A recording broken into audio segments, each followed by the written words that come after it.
David, David.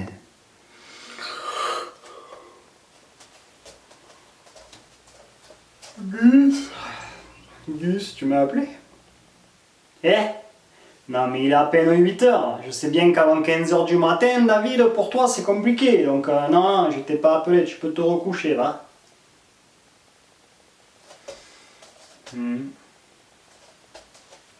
David, David.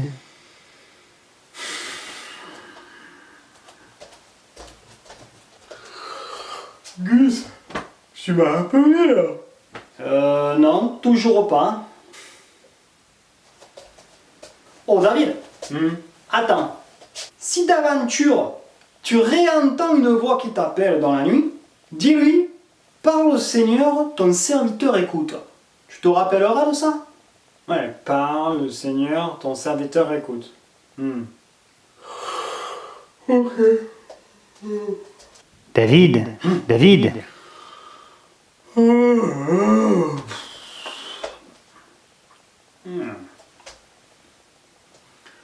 Parle, Seigneur, ton serviteur écoute. David, réveille-toi, ô toi qui dors. David, je t'envoie aujourd'hui pour réveiller les nations. Moi? Et si, c'est très drôle. Va, David, ne crains rien. Je suis avec toi. Pars maintenant. David, prends un café avant d'y aller quand même. Non, 2. Ristretto. Forte. David, l'oreiller, tu peux le laisser. T'en auras pas besoin. Bon, salut les petits loups. Moi c'est Gus, pour ceux qui me connaissent pas, et aujourd'hui je viens pour vous parler d'un sujet un peu important dans l'église, la vocation. Moïse, tu fais quoi là? Je tords le cou aux idées reçues. Ah oui, c'est bien ça Moïse, tiens. Faisons comme ça. Première idée reçue, les clichés. Et oui, parce que quand on parle de vocation, on a tous dans la tête des images comme ça, comme ça, comme ça, ou encore comme ça. Idée reçue. Enfin si, c'est pas qu'une idée reçue, c'est un peu vrai aussi, mais c'est juste un peu réducteur comme image. Deuxième idée reçue, le mauvais sort. Et oui, malheureusement, beaucoup d'entre nous, on a l'impression que la vocation, c'est comme s'il y avait un mauvais sort qui t'était tombé dessus. Paf, pas de bol, c'est pour toi. Allô, pilali pilalou, c'est le grand jour. Marie-Charlotte. Eh bien, Marie-Charlotte, tu seras mariée à un prince charmant, tu auras beaucoup d'enfants et tu seras très heureuse. Et aussi très fatiguée au prorata du nombre d'enfants. Kevin, mon petit Kevinou. Tadam, tu seras marié. 4 fois, Kevin, quand même. Et Kevin, c'est un peu beaucoup, hein. Quant à toi, mon petit Siméon. Oh, ben désolé. Tu seras prêtre. Moi? Non! Papa! Maman, s'il vous plaît! Je rangerai ma chambre! Je ferai mes nuits, promis! Idée reçue. Troisième idée reçue, ça n'arrive qu'aux autres. Oh, la vocation, c'est comme les autoroutes, c'est bien, mais pas dans mon jardin. Seigneur, donne-nous de saints prêtres et de saints et saintes religieuses. Ah, ça tombe bien que tu me le demandes, parce que pour Siméon, j'avais pensé que... Oui, mais non. Non, parce que Siméon, eh bien, il est tombé amoureux. Oh là là là là. Il y a une semaine de Colline, voilà, sa copine, hein. Ah là là, comme quoi, à quelques jours près, hein. Mais Siméon, il a 7 mois. Oui, mais en même temps, hein, la folie de la jeunesse, ah là là là, c'est... Et puis ça commence de plus en plus tôt aujourd'hui, hein, ah là là là, c'est fou. En revanche, notre voisin, il a un fils qui a quand même une bonne tête de vainqueur, hein. Vous devriez aller jeter un coup d'œil. Idée reçue.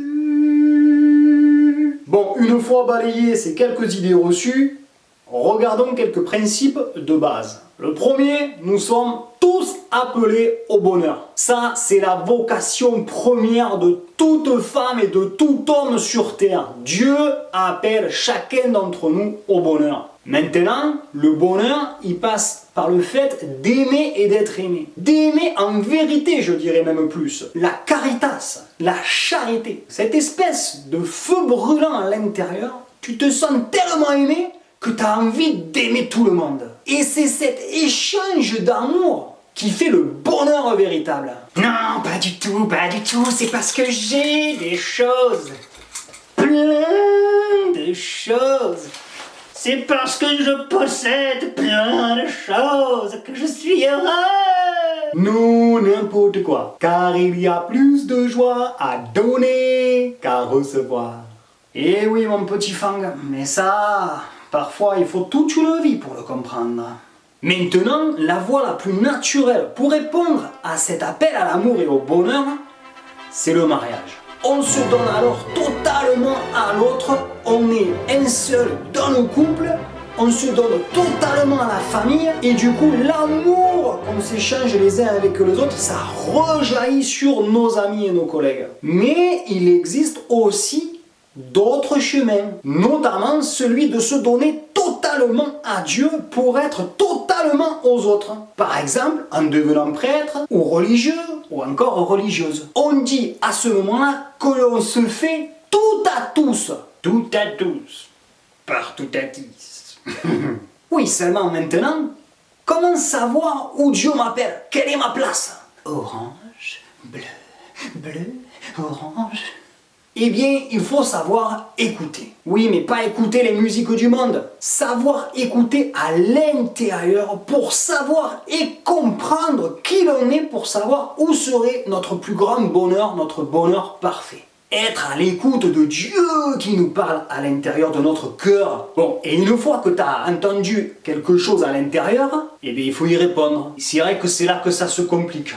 Mais si, parce que tu es libre. Donc potentiellement tu pourrais dire non, ou ne pas y croire, ou ne pas vouloir y croire, ou encore tester d'autres chemins. Sinon, tu peux aussi en parler. Tu peux en parler à tes parents, à ta meilleure amie, à ton meilleur ami, au prêtre de ta paroisse ou à une religieuse. De toute façon, que tu sois appelé à te marier et à fonder une famille, ou que tu sois appelé à la vie consacrée, ton choix devra toujours être validé par quelqu'un de l'extérieur pour éviter que ça soit les petites voix dans ta tête qui te parlent.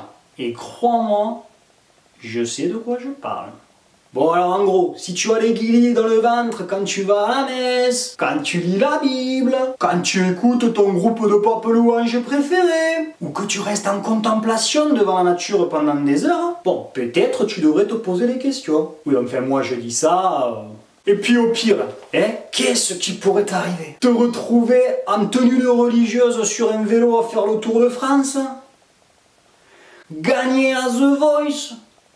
Ou encore chanter Ressuscito avec un bonnet péruvien sur la tête pendant la veillée pascale?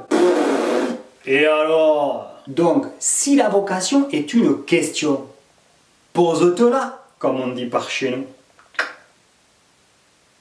Il ne me reste plus qu'à vous souhaiter une bonne écoute, une bonne réponse et à être heureux. Allez, ciao!